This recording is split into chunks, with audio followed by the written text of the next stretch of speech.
Olá, Daniela. Bom Olá, bom dia, dia, bem-vinda, querida. bem-vinda. Que bom que deu certo. Que bom. Pois é. Uma alegria estar aqui com você, Adriana. Olha, depois daquela live que a gente fez juntas na outra vez, lembra? Sobre a questão feminina, feminino na mulher, feminino no homem, eu coloquei na cabeça que eu queria muito conversar com você. Foi uma live muito legal aquela da Taguara Editora.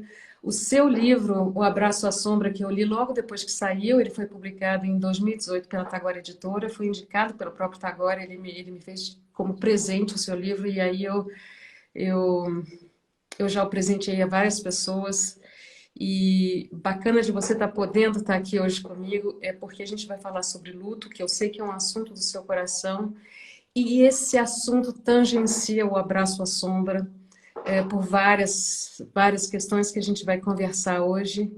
Então, muito obrigada duplamente por dois temas tão importantes, o luto e a sombra, o abraço à sombra, principalmente nesse momento em que a gente está vivendo, onde esses aparentes opostos, né, vida e morte, aparentes opostos, se encontram de uma forma tão única, pelo menos para a nossa geração, no mundo inteiro, única, triste, desafiadora, cheia de aprendizados, se a gente quiser fazê-los. Então, eu já vou te passar a palavra, mas eu peguei do seu livro, porque eu sou tiete do seu livro, um haikai para começar o nosso encontro. Haikai ao fundo do avesso, que no fundo do meu vazio eu te encontre, e por meio de você eu ame, e da escassez brotem flores inéditas de amor. Eu acho que é um encontro de vida e morte, sombras e luzes. Então, por favor, Daniela, fala um pouquinho pra gente sobre tudo isso que eu sei que te toca muito. Sim, querida. Bom, em primeiro lugar, agradecer, dizer que a admiração é mútua. Nós temos a alegria, né, de termos os nossos livros, de sermos mulheres escritoras. A gente se encontrou numa live sobre o feminino sagrado na literatura, né? Como que a gente pode ter essa alegria de ser mulher e de voltar a falar, de escrever e de dar voz para as nossas antepassadas e para o ser que nós estamos nos tornando a cada dia. Então foi um encontro muito maravilhoso encontrar nesse espaço de troca e de voz, né? Onde a gente pode fazer como antigamente as mulheres sentavam em roda e podiam simplesmente se irmanar nas suas dores, no seu sentir, e a gente poder fazer isso hoje em dia nessa modernidade também, por meio da literatura e agora por meio do Instagram, né? Estamos aqui juntas, cada uma na sua casa. Você tá aí bem longe, até por isso esse horário, né, Adriana? Você tá onde? Eu estou no sudoeste da França, eu estou quase esbarrando na Espanha, numa Pronto. cidade chamada Carcassonne. Ah, olha aí. Então, a gente está aqui conversando, né? Graças a isso, num momento único, porque a onda ora tá alta aqui na maré, ora tá maré alta aí na Europa. Recentemente passei por amigos que vivem em Portugal, que viveram momentos muito difíceis também na segunda onda. Então, o mundo inteiro está nesse mergulhado nesse oceano, né? Hum. Indo e vindo nessas ondas e tem sido muito complexo para todos nós. Cada onda que vem parece que a gente está um pouco mais preparado por um lado, cansado por outro e ao mesmo tempo colhendo nesse ir e vir, nesses ciclos, algo que essa pandemia tem trazido para nós, porque tem trazido grandes aprendizados, mas também tem trazido muita dor, muitos desafios e muitas circunstâncias.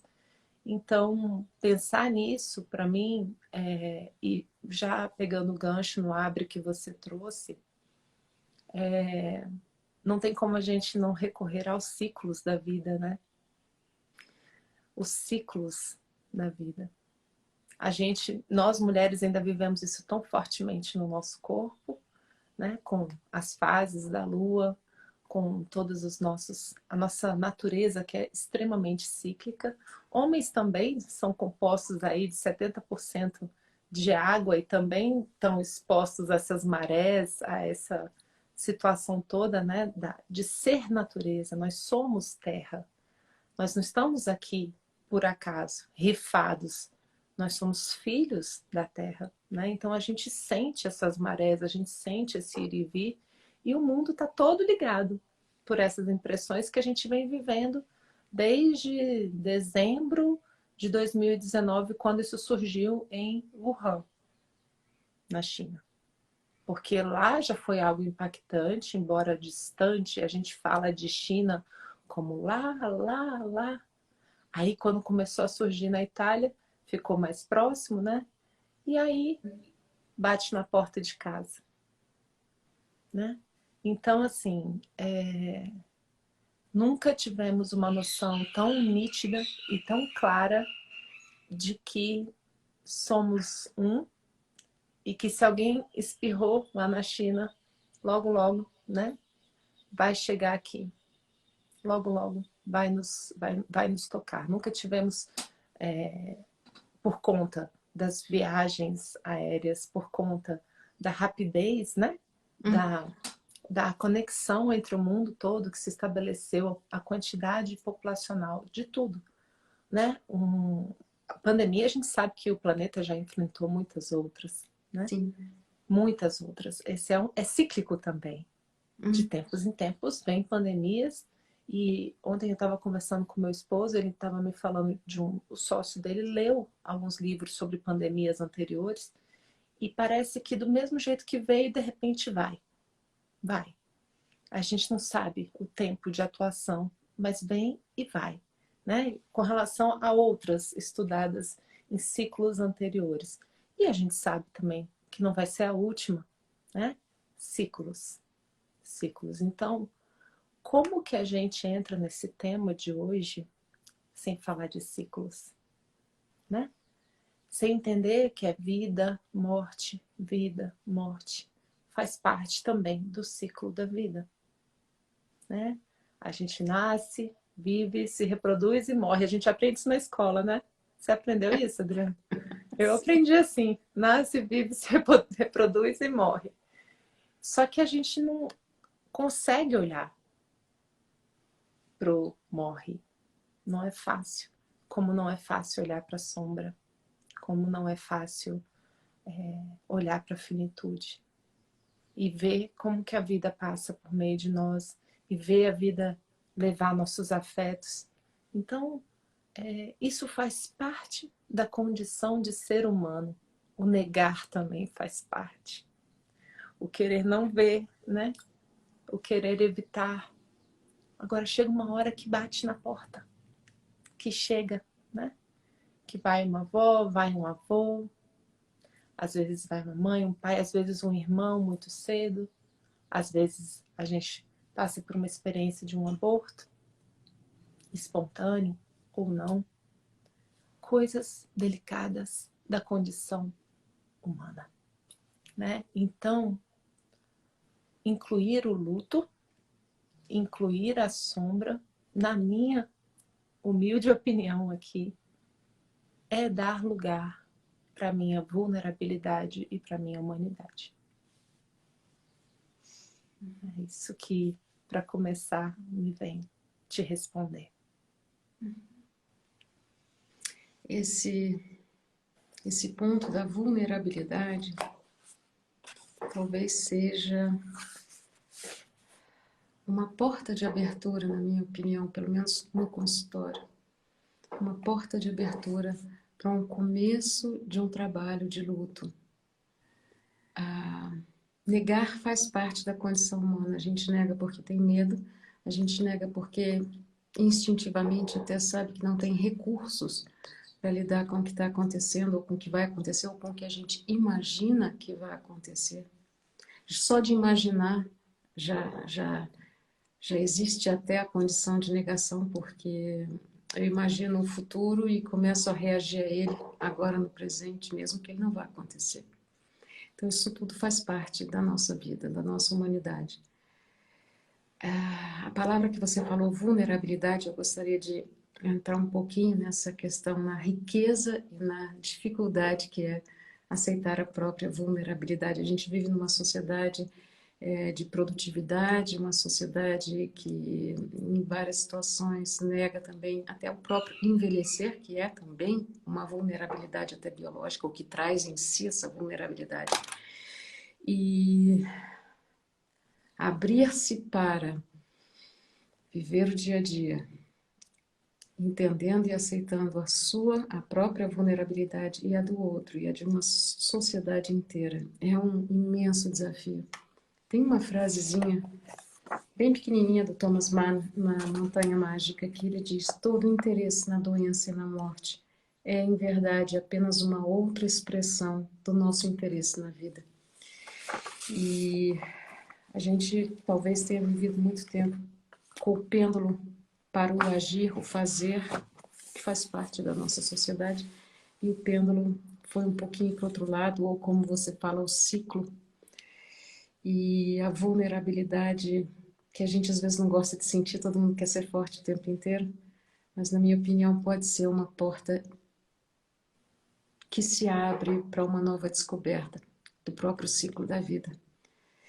Você, no seu livro lindo, maravilhoso, do Abraço à Sombra, você fala de uma coisa, tem no capítulo 2, tem um item que se chama autorresponsabilidade integra a culpa. Isso é de uma extrema vulnerabilidade, reconhecer que se tem culpa. E agora, nesse momento da nossa vida, com tantas coisas acontecendo, como você vê a nossa autorresponsabilidade nesse momento? Não precisa nem falar de culpa, mas integrando a sombra, integrando a vulnerabilidade. Imagina a culpa de uma pessoa que leva o vírus para dentro de casa e acontece, né? Como uma pessoa acabou de entrar aqui e escrever. Heloísa Brits diz: perdi 10 pessoas da minha família, estou na elaboração. Então, em primeiro lugar, Heloísa, né, sinta-se abraçada e acolhida por nós e por todos que estão aqui. Sinto muitíssimo por isso. E por todas as pessoas que estão aqui e que já passaram por essa experiência de muita gente doente na família e de perdas. Então eu penso que esse aqui primeiro é um espaço de irmanamento, não sei se existe essa palavra, mas... Tá ótima. Ela explica o que é a gente sentir junto, né? Quando a gente fala eu sinto muito, eu me responsabilizo também pelo que eu tô sentindo vendo você sentir. Não é assim? É uma coisa estranha porque você não sabe o que é. Existem essas forças muito maiores do que você que vão levar às vezes 10 pessoas de uma família e às vezes uma e às vezes nenhuma. E essa impotência, ser autorresponsável em meio a essa impotência dessas forças maiores, é algo que nos exige bastante dessa condição humana, não é? Então, é um momento que todos nós estamos extremamente tocados, extremamente convocados à autorresponsabilidade. Ontem eu estava assistindo, eu tenho uma formação, Adriana, assim, acabou que, eu não sei se você chegou a fazer minha apresentação, mas eu sou jornalista e escritora aqui em Brasília, e eu sou formada também em constelações familiares, pela Hellinger Schuller, que é a escola da Hellinger aqui no Brasil. E ontem eu estava assistindo a live do Renato Bertatti, que é o nosso professor de constelações, e ele falando exatamente sobre isso, que o que ele sente que essa pandemia trouxe de mais forte para ele foi a questão do respeito. Respeito pelo meu espaço, pela minha vida, pelo espaço do outro, pela vida do outro. A coisa de você usar uma máscara e você só se submeter a estar na presença de alguém que também está usando máscara, A primeira onda foi essa confusão de autorresponsabilidade muito misturada. Estávamos todos sem contornos definidos, sem fronteiras definidas, aquela mistura, né? E aí vem uma pandemia em que fala distanciamento, máscara. Quando eu estou sem máscara, eu estou o quê? Invadindo, expondo. Então, tem uma série de elementos que vão bater nessa autorresponsabilidade, porque quando eu tenho autorresponsabilidade, eu me responsabilizo também pelo seu sentir, pelo seu risco, pelo que você está vivendo, pelo que vai acontecer na sua casa, se eu não for autorresponsável. Então, nunca um autorresponsável foi tão responsável pelo nós. Minha mãe tem aquela frase linda que eu falei no final da nossa live: somos um envolto em nós, que nunca ficou tão nítido e tão óbvio como agora, né? Então, o que tem vindo é essa profunda conexão com a minha vida, com a vida dos meus afetos, que eu amo, e com a vida das pessoas com quem eu me relaciono e a sociedade. Aqui no Brasil, a gente já passou de 300 mil mortos. E aí vai falando, né, de estatística, de número, de estatística, de número. Mas para cada pessoa, cada número desse é um universo inteiro. Não é o número 1, número 8, número 300 mil. É o meu universo que está indo, né? É a pessoa com quem eu me relaciono.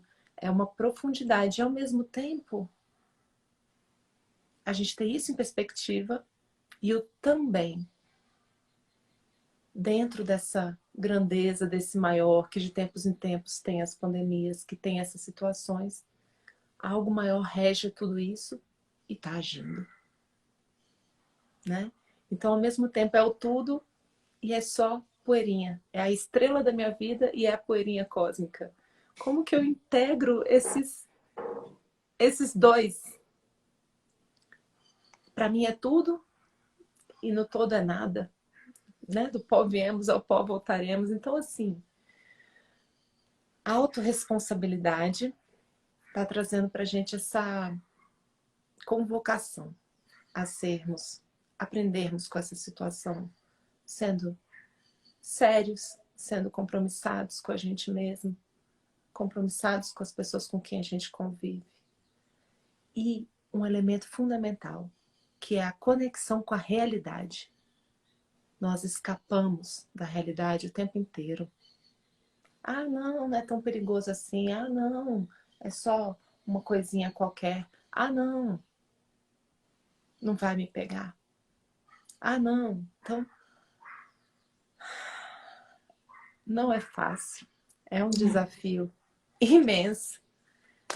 E permanecermos em estado de presença, em estado de consciência no luto não é brincadeira. Tem o estudo da Elizabeth Kubler-Ross, da doutora Elizabeth Kubler-Ross, que ela fala, né, dos 5 estágios do luto. E eu acho lindo que ela apresenta isso como um ciclo natural, né? Então tem a negação, tem a raiva, tem a barganha, depois tem a depressão e depois a aceitação. Agora, na nossa sociedade, como você bem colocou, nunca teve tanto culto a ser forte, a ser intocável, a não sentir. Eu chorar é uma mostra de fraqueza, né? E não é assim. A gente sabe que não dá para pular esse ciclo, que eu acho que é o tema da nossa live, né? É o tema da nossa live. E há várias tentativas de pular o ciclo com aquilo que eu chamo de os abafadores das emoções, mas como você acaba de falar, e está super justo, não dá para pular. Muita gente, muitas pessoas, e eu e você, em várias situações, a gente tenta pular, achando que está evitando sofrer, e quanto mais a gente tenta negar, tenta fingir que não existe, mas essa mesma situação, emoção ou destino vai aparecer logo ali na frente para dizer: eu estou aqui, não me inclua, não me coloque debaixo do seu tapete. E isso talvez seja, voltando para a questão da vulnerabilidade, que eu achei magnífico o momento onde você colocou essa palavra. Por que não aceitar essa vulnerabilidade? Por que não aceitar que é um momento de tristeza porque alguém foi embora, seja embora de verdade em termos de vida biológica que acaba, ou um ciclo que acaba, um casamento que acaba, um trabalho que acaba, tantos lutos acontecem nas nossas vidas, né? Por que não assumir a total vulnerabilidade em relação a isso e a partir disso conseguir com ela, com essa vulnerabilidade, dar um passo à frente, sem nutrir esses abafadores de emoções que a gente tem a todo instante atualmente. E aí no capítulo 3 do seu livro tem um outro item que eu gosto muito, que é a confiança no amor que me habita. E eu imagino, ai, fica até arrepiada, o seu livro realmente é muito bom. E é bacana porque ele também é lido, então você tem como áudio e como leitura. E você lê muito bem também. A confiança no amor que me habita como um acolhimento, como um abraço a si mesmo, como um olhar carinhoso para a própria vulnerabilidade. A pessoa se ver como é e não como ela gostaria que fosse. Talvez em outro momento seja possível a gente ser quem a gente gostaria de ser, mas nem sei se é tão importante isso tudo, porque o contato com a realidade nos mostra quem nós somos, onde nós estamos e cada autorresponsabilidade somada compõe um todo. Que é interessante aquela frase da sua mãe, como é que é mesmo? Do nós e do eu. Somos um envolto em nós. Somos um envolto em nós. E ontem eu estava numa meditação coletiva com um monge budista aqui, e ele usa uma palavra que se chama interser. Existe um interser, não existe o ser humano, existe o interser, ou seja, todo mundo está junto. Então, esse um envolto em nós nesse momento pode ser tão mágico e tão curador quanto vacinas, distanciamento social, quanto tudo que a biologia pede, a nossa alma também pede a sua cura. E esse um envolto em nós que você fala, composto de autorresponsabilidades, eu acho que é um passo, eu acho, não tenho certeza que é um passo fundamental para a gente poder viver a vulnerabilidade do luto com o amor. E uma coisa que me chama muita atenção, ontem eu senti, desde domingo, quando você me fez o convite na semana passada, eu vinha sentindo essa conexão, né, com esse ciclo. E aí teve a notícia da morte da mãe do padre Fábio de Mello, que é uma pessoa que eu acompanho e gosto muito das escritas dele como escritor também. E aí eu fiquei pensando, nesse momento, quando morre alguém, né, conhecido de alguém que a gente ama, o que você pode trazer de mais maravilhoso? É um abraço, é um silêncio, mas simplesmente tô aqui, né? E agora isso a gente não pode levar. Não tem esse abraço nesse momento, né? E é tão duro isso, porque estão tendo aí os enterros, as situações todas sem esse abraço. E aí venho eu filosofando e pensando, nunca tanto precisei fazer isso que você disse agora há pouco. Eu me abraçar. Eu me acolher, eu dar as mãos para minha vulnerabilidade. Eu tenho essa infância espiritual, essas feridas, mas eu tenho também o meu inconsciente maduro, esse eu superior, essa centelha divina que eu nem sei de onde de repente vem né? Uma intuição maravilhosa, uma conexão, uma frase, uma resposta, uma sensação de proteção desse inconsciente maduro. Não temos só o consciente maduro, temos também o inconsciente Adorei. maduro. né? Os diamantes que estão na sombra. Aqueles momentos em que a sua criança interior está tão bem, tão conciliada que ela te surpreende com essa criatividade. Que dentro de uma criança tem um adulto também. Não só dentro de um adulto tem uma criança. Então, me veio essas imagens e começou a vir a imagem da cachoeira, que foi a que eu postei ontem. Sim. Porque o que acontece quando a gente pula o ciclo do luto? Tudo bem, é natural, é humano. Agora, vamos um passo além para quem tiver esse gás, essa vontade, esse tesão de seguir caminhando. Qual é o passo além? Um pouquinho, tantinho que a gente puder de consciência trazer. Não precisa de auto, né, chicote, de auto martírio, de ficar se machucando, nada disso. É simplesmente um passinho além. Que você conseguir trazer de luz para o seu entendimento, porque toda sombra, quando é acessada, traz uma luz correspondente, que nos amplia. Aí logo que responde essa pergunta, o que acontece? Novas outras surgem. Vem uma outra sombra e ela também traz uma luz correspondente. É como aquele yin yang, só que você vendo de cima, ele vai girando e um traz o outro, um puxa o outro. Ah, respondi, clareou. Aí abre espaço para novas perguntas. Quanto mais eu sei que nada sei. Quanto mais eu vejo, mais eu entro em contato com o não visto. Então, nesse sentido, quando eu quero pular essa etapa do luto, quando eu quero simplesmente, não quero entrar em contato com isso. Eu também excluo, como você bem mencionou nessa literatura, nesse trechinho que você leu, eu excluo a luz que ela traz, eu excluo a vida. Então, dar lugar, incluir o luto, a morte, é dar lugar à alegria e à vida. Porque se eu baratear a morte, eu vou baratear a vida necessariamente e vice-versa. Então, o que dá sentido à vida é a morte. Saber que ela vai terminar. E vice-versa. O que dá sentido à morte é saber que vai ter vida nesses ciclos. E quando a gente evita entrar em contato com isso, acontece uma cristalização. Eu não consigo deixar isso fluir. Por isso a imagem da cachoeira.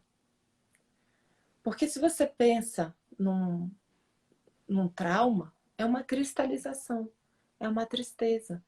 Eu não consegui entrar em contato com aquilo. Aquilo ficou cristalizado em mim, como um gelo, né? E o que derrete? O calor de um abraço. Até então a gente vinha tendo muito, né? O abraço uns dos outros, mas e o meu abraço? Eu também posso me responsabilizar por descongelar os meus gelos e deixar fluir. Mais uma citação da minha mamãe maravilhosa. As lágrimas são preces líquidas, né? Você termina de chorar, amém. Então, conter esse esvaziamento é algo que gera muita dor, que gera muitas cristalizações, que são os traumas, né? E a gente sabe que a raiva, a negação, ontem meu professor também falou isso na live, o Renato Bertatti, ele disse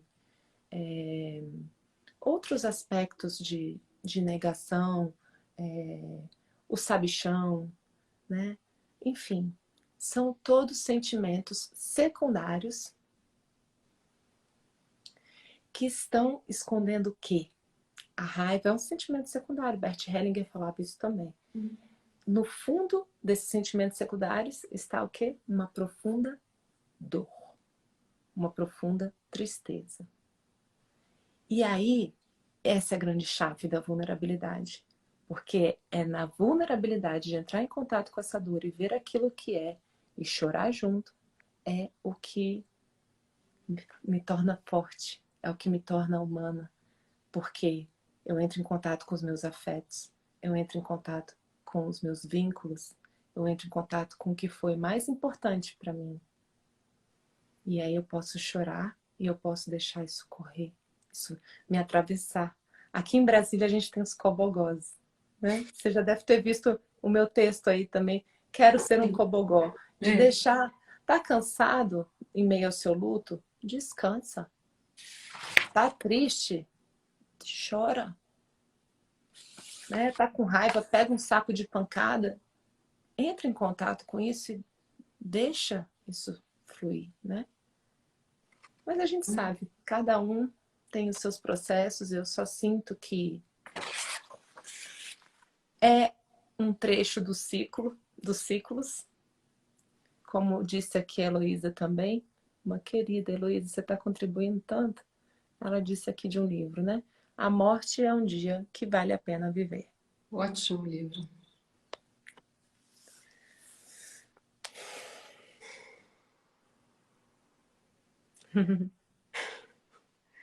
Daniela, você pode estender um pouquinho mais isso que você vem falando sobre tentar evitar o luto, do ponto de vista da constelação, do ponto de vista desse campo familiar, o que isso também quer dizer? Posso sim, com muito prazer.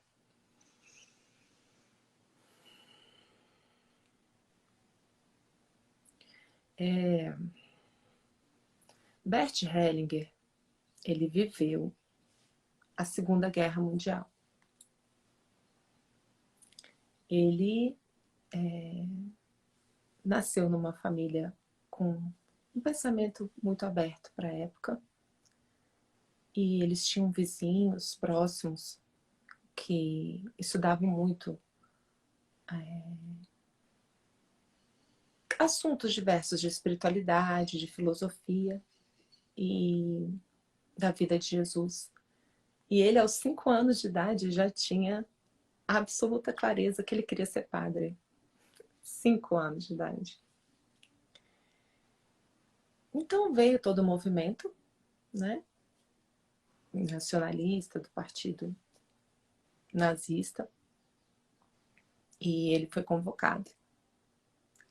E ele viveu todas as realidades de um soldado que está ali em combate, precisando cuidar da própria vida e cumprir um fundo de hierarquia que havia ali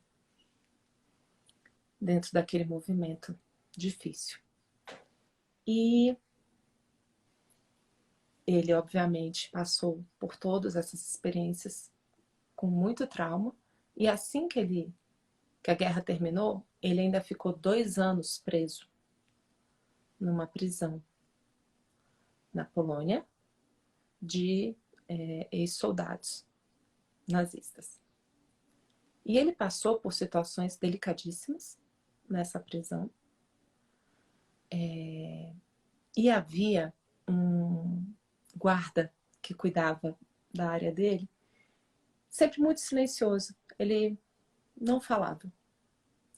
Mas quando ele entrava na sala, os colegas de cela do Bert Hellinger às vezes maltratavam ele falando em alemão.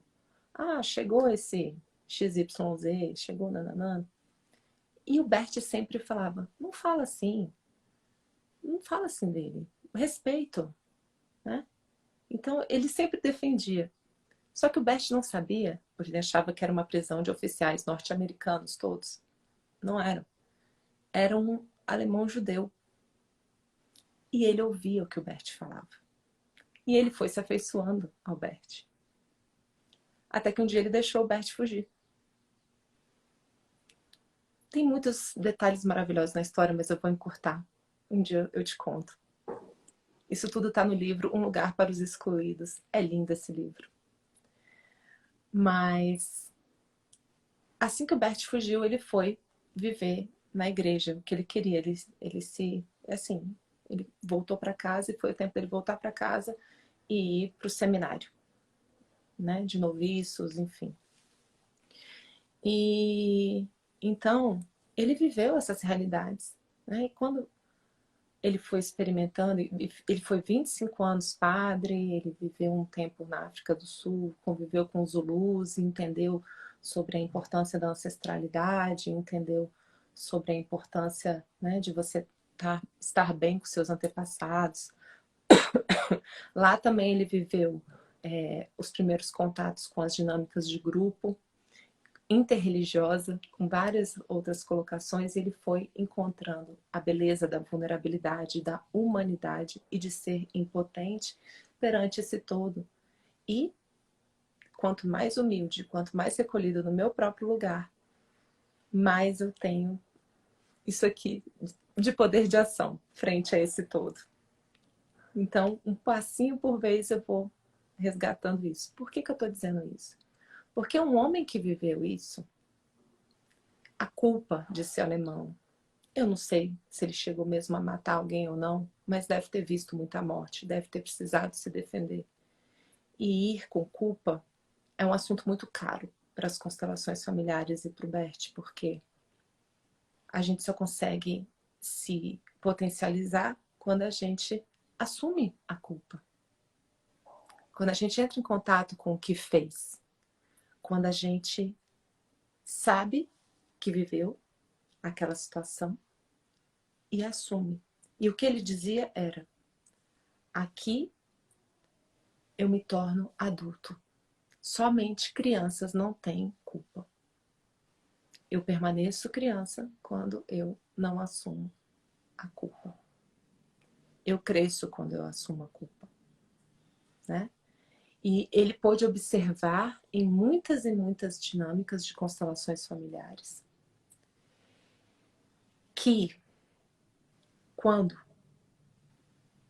alguém se encontrava entre essas posições extremas, né, de vítima e algoz dentro de uma constelação, essa cura vinha quando a gente podia, em conjunto, chorar pelos mortos. Inclusive em constelações de grupo. Quando a gente se irmana juntos pelos mortos. E a gente chora junto. A gente consegue entrar em contato com essa dor. E que nesse lugar onde eu me humanizo e todos choram juntos, esses lugares de disputa de poder, de você é culpado, você é isso, não, você é aquilo, você provocou, isso some, porque estão os dois profundamente irmanados pela dor, pelo sofrimento mesmo. Então, o que essa frase diz em nós? Eu mostro a minha dor para você, eu mostro a minha vulnerabilidade e eu vejo a sua dor. Eu sustento, eu suporto ver a sua dor.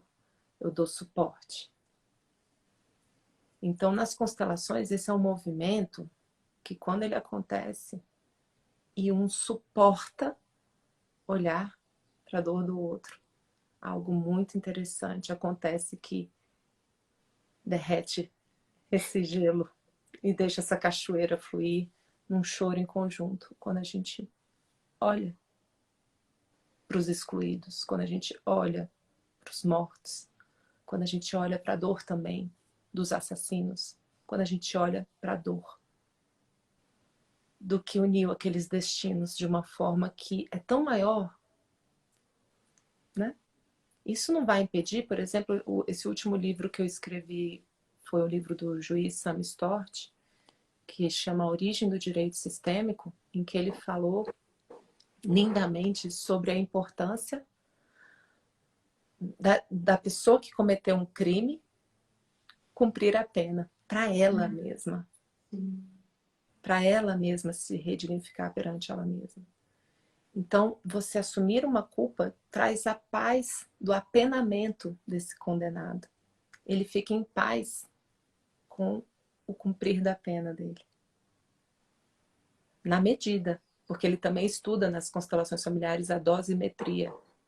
A dosimetria que, se você passa muito e pesa muito a sentença, aí já muda todo o campo. Todos ficam afetados, inclusive as vítimas, quando a gente observa os familiares.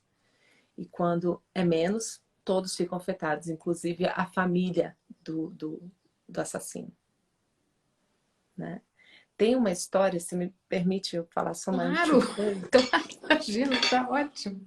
Tem uma história também nesse livro, um dos livros do Bert, que é uma mãe de um rapaz que tinha cometido um assassinato, estava muito preocupada com o filho na prisão, muito sofrida, porque o filho estava muito deprimido, e piorando, e sofrendo, e cumprindo a pena como precisava cumprir. Ele foi condenado, e ele estava cumprindo. E ela procurou o Bert.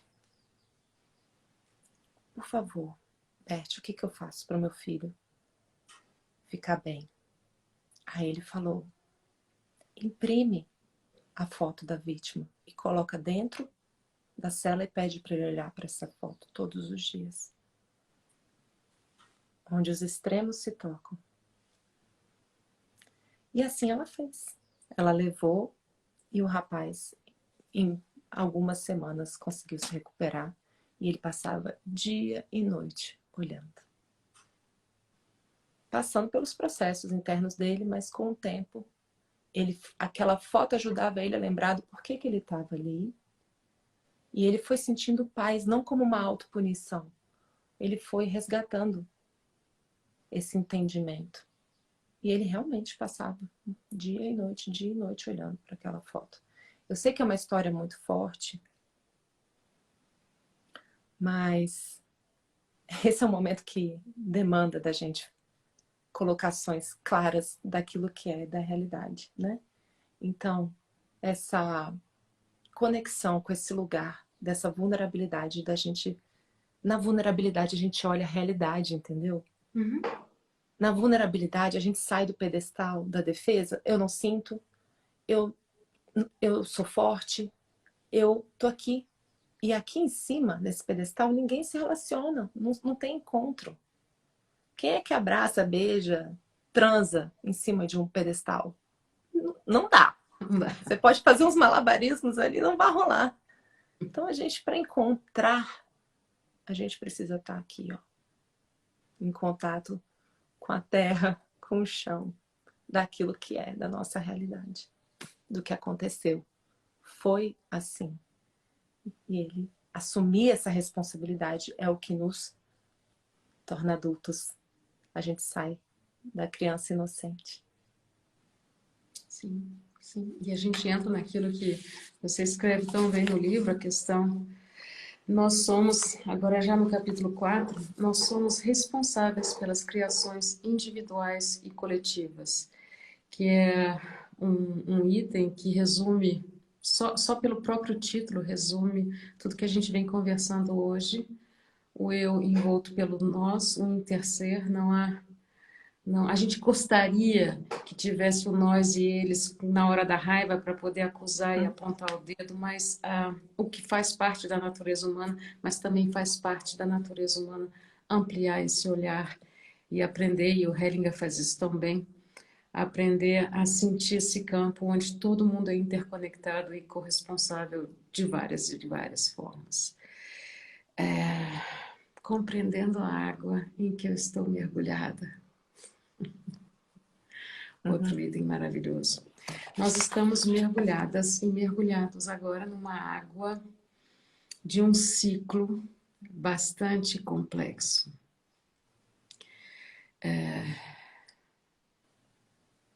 Como a gente pode, cada ser humano, independente da profissão, da idade ou até do tamanho da rede social, dos amigos, enfim, pouco importa, como a gente pode ajudar a compreensão dessa água onde a gente está mergulhado. Na sua opinião, o que a gente pode fazer?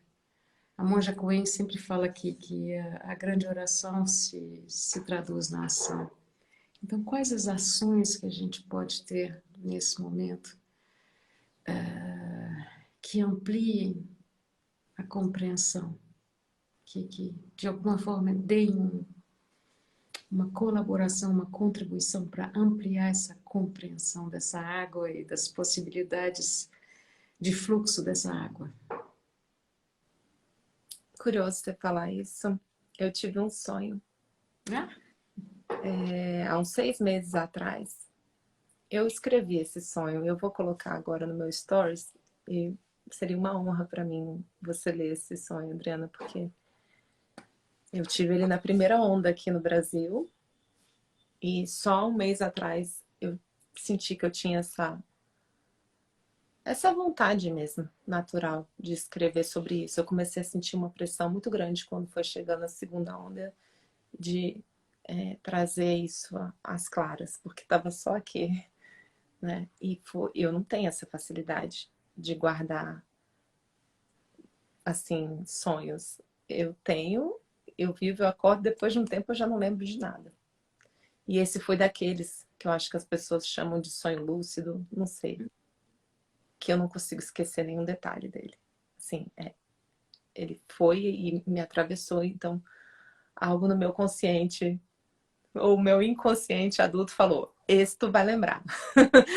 E era um sonho que falava sobre a pandemia. Nossa. E sobre esse lugar interior da gente estar ocupando os nossos lugares, os 2 lugares. O de pequena, nos 2 extremos. Onde eu sou pequena perante o todo, ele tem uma expressão. Né? Então, aquilo que eu não tenho como atuar, eu permaneço pequena e impotente. E eu fluo e confio. E sigo. Dentro das minhas possibilidades. Na minha alegria de estar viva, estou aqui hoje, acordei, estou aqui, estou respirando. Diante disso, eu permaneço pequena. E onde eu tenho gerência, e a imagem que o sonho trouxe é incrível, eu não vou falar só para poder gerar curiosidade para ler depois. Essa eu não Tá vou bom. contar, não. Porque vale. Era um lugar onde eu já tão grande, não estava mais cabendo. Eu estava tendo que me espremer. Essa parte de mim que aparecia no sonho, né? E aí, esse é o lugar onde eu tenho ação e onde eu adulteço, me torno uma adulta, aí eu consigo ser grande. Ou seja, na esfera que eu sou pequena, é ela que me garante o quê? Que na esfera onde eu posso eu seja grande. Eu só me torno grande se eu consigo ser pequena, nos lugares certos, nas hierarquias certas. Essa é uma descoberta que esse sonho deixou claro para mim, porque isso já está dito em 200.000 filosofias, mas a minha filosofia, eu comigo, é o sonho do chinês, Juliana, esse mesmo. Também, esse sonho é incrível. Aí, a minha percepção é o seguinte, se eu também não cresço onde eu sou chamada, por exemplo, hoje eu sou uma profissional, eu tenho a minha empresa, eu tenho uma relação com um homem adulto, o meu marido. Se eu ficar agindo como filhinha dele, não vai ter sustentação. Ele vai, né, encontrar uma outra mulher, enfim, né? Porque adulto quer adulto. Né? Se eu ficar nessa, não vai dar. Então, aqui eu preciso me colocar. Com relação aos meus filhos. Os meus filhos querem que eu seja grande. Eu sou o porto seguro deles. Se eu ficar tentando virar filha de filho, também eu perco o quê? A hierarquia. E aí, nesse lugar, você afoga em 2 centímetros de água. E não só você afoga, como você leva os filhos também. Porque os filhos fazem tudo pelos pais, né? Ele fala, não, mamãe, eu por você. Deixa que eu morro por você. Muitos adoecimentos de crianças, muitas mortes de crianças vêm dessa inversão. Então, o que eu percebo é, na pandemia, permanecermos pequenos onde somos pequenos e onde a gente tem poder de ação, como diz a monja Coen, eu não sei se é Coen ou Coen. Eu falo Coen, mas não sei se eu tô Ela é falando uma certo. fofa. É.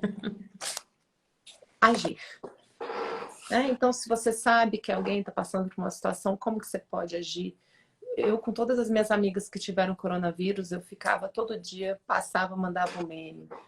Eu gosto muito de piada, eu sou assim, eu falo sério assim, mas eu adoro piada, adoro meme. E ficava enviando para elas, tô aqui, quer que leve alguma coisa, quer que mande a farmácia aí. Sabe, coisas mínimas, mas assim, é um abraço, né? Então, o cuidado. Eu, por exemplo, durante essa pandemia, tive que ajudar minha criança sem noção, porque sempre sou muito expansiva, muito carinhosa, de abraçar, de invadir. Eu sou invasiva, acho que os latinos em geral, né? A gente pega, abraça, chega aí na Europa, o pessoal fica assim, né? Com a gente, porque você Fica conversa. assim, mas fica assado também, porque adora. Fica meio sem saber como. Não, o máximo ele viveu 15 anos na Europa, então assim, eu lembro que quando eu conversava com ele no início da relação, que eu tocava na mão, no joelho dele, ele achava que eu estava dando mole. Isso foi bom, né? Porque facilitou ele se encorajar. Mas assim, porque, não, mas você tá tocando na perna desse amigo também? Você tá tocando no ombro? Tô. Porque aqui no Brasil a gente toca, né? Toca. A gente invade, a gente. Então, assim, uma coisa que eu ouvi ontem nessa aula desse meu professor, que foi muito maravilhosa, ele dizendo: nunca tivemos que aprender tanto sobre respeito, sobre invasão, sobre distanciamentos, o que que é meu, o que que é seu. Porque é gostosa a mistura, mas é importante o outro lado também, que para o brasileiro não é fácil. Uhum. Talvez os europeus estejam tirando de letra essa pandemia, porque não sei se eles estão afastados, têm mais facilidade de afastamento social. Eu não sei, Adriana, se acontece isso, ou se já passaram por outras pandemias de uma forma mais intensa como nós não passamos. Enfim, eu sei do seguinte, esses dois lugares coexistem. E a gente sabe que os dois têm forças e fraquezas. Como que a gente traz consciência para o entendimento de ambos, de permanecer pequena, onde é dado a isso, e ocupar o meu lugar, sentar no meu trono, exercer a minha voz, né? E ser adulta onde eu puder ser. Daniela, aí eu não posso, eu tenho que pegar esse gancho da pequena e Fala. da grande. É um poema do Livro do Esplendor, que é um livro sefardita espanhol, né, judeu sefardita do século XIII, escrito por Moses de León. No Livro do Esplendor tem um poema que é assim: estava dormindo, porém meu coração se despertou.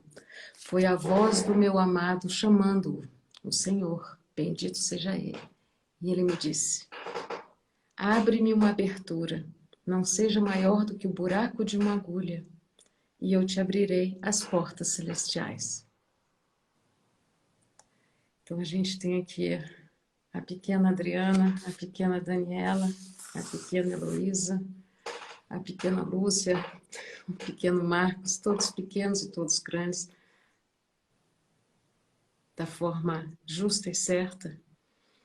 E aquele imenso grande, que aqui ele chama de o Senhor, bendito seja Ele, diz apenas: abre-me uma abertura, não seja maior do que o buraco de uma agulha, e eu te abrirei as portas celestiais.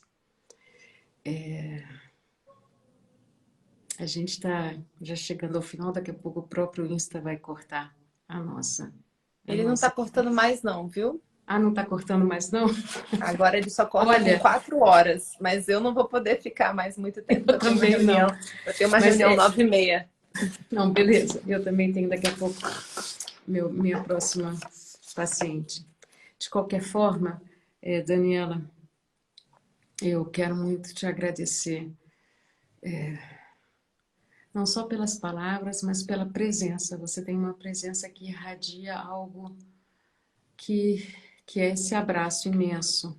Abraço à sombra, abraço à luz, abraços e presença acolhedora. Eu agradeço a sua presença acolhedora, as suas palavras que são palavras de vivência. Então eu agradeço, eu tenho certeza que todo mundo que assistiu e todo mundo que vai assistir também agradece. Muito, muito grata. Eu agradeço demais o espaço e penso que se você puder manter a live gravada, vai ser uma alegria poder Sim, compartilhar. vou sim. E eu me lembrei, assim, para fechar, de uma frase que tem me sustentado a pandemia toda, diante do medo, e que tem muito a ver com essa última frase que você falou, que eu vou pedir para você repetir, né, no momento, mas é uma frase que, diante dos meus momentos de medo, ou quando algum amigo meu me falava, Dani, eu tô com coronavírus, né? Aí eu sempre envio essa frase para a pessoa, que foi uma frase que aquela filósofa aqui de Brasília, como nós também, a Lúcia Helena Galvão, ela é maravilhosa, coraçõezinhos para ela.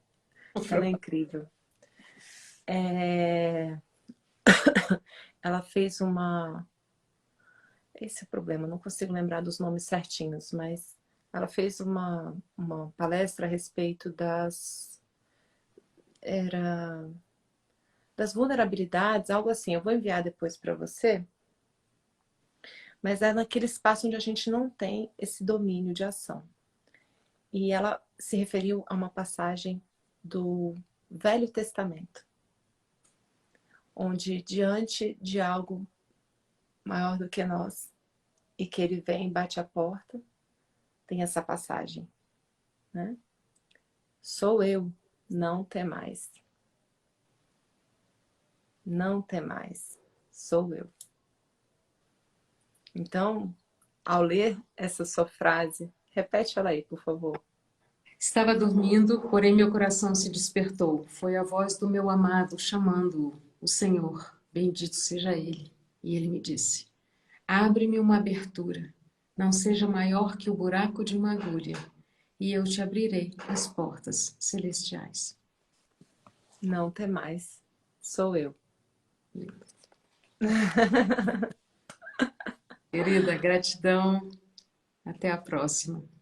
Até, querida, que sejam muitas, tá? Você é muito linda e eu quero muito te encontrar em Brasília quando você voltar.